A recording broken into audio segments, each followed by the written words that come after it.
बिस्मिल्लाहिर्रहमानिर्रहीम। अस्सलामु अलैकुम वरहमतुल्लाहि वबरकातुहू। असलियत टीवी में खुशामदेद। उम्मीद है आप खैर आफियत से होंगे। भारतीय फिजाइये को दिए जाने वाले मुंह तोड़ जवाब के बाद F-17 जंगी तैयारों ने धूम मचा दी। इतलात के मुताबिक भारतीय फिजाइये के MiG-21 को गिराने वाले पाकिस्तानी तैयारे की खरीदारी के लिए अब कई मुमालिक ने दिलचस्पी का इजहार कर दिया।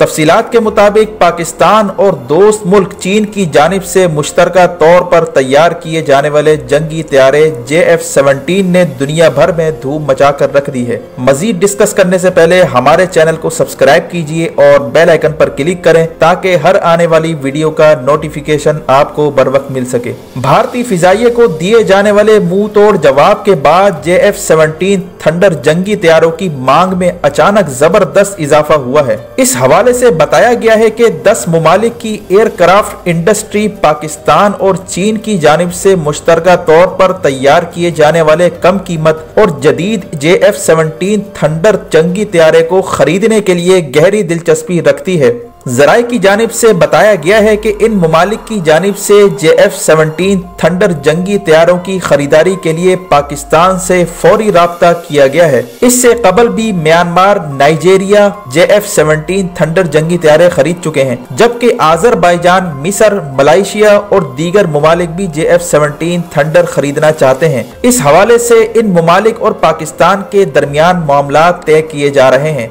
F-17 थंडर की फरोख्त से पाकिस्तान को अरबों डॉलर्स का मुनाफा हासिल हो सकता है, जबकि ये भी वाज़ेह रहे कि F-17 थंडर जंगी तैयारे तैयार करने वाली चीन की पार्टनर कंपनी की स्टॉक एक्सचेंज में वैल्यू में 10% से जायद इजाफा हो गया है। ये इजाफा भारतीय फिजाइया के खिलाफ पाकिस्तानी फिजाइया की कामयाब कार्रवाई के बाद मुमकिन हुआ। यानी आप अंदाजा लगाइए कि पाकिस्तानी फिजाइया के F-17 तैयारों ने जो भारतीय फिजाइया के जंगी तैयारों को मार गिराया था, उसके बाद दुनिया भर ने पाकिस्तान से राब्ते करना शुरू कर दिए और F-17 थंडर तैयारों की खरीदारी के हवाले से मामला तय किए जा रहे हैं, जो कि पाकिस्तान की बेइंतहा कामयाबी है। वीडियो को लाइक करके शेयर कीजिए और हमारा चैनल सब्सक्राइब कीजिए और बेल आइकन पर जरूर क्लिक कीजिए ताकि आने वाली हर वीडियो का नोटिफिकेशन आपको बर वक्त मिल सके। अपना और गिरदोनवाह के लोगों का ख्याल रखें। अल्लाह हाफिज।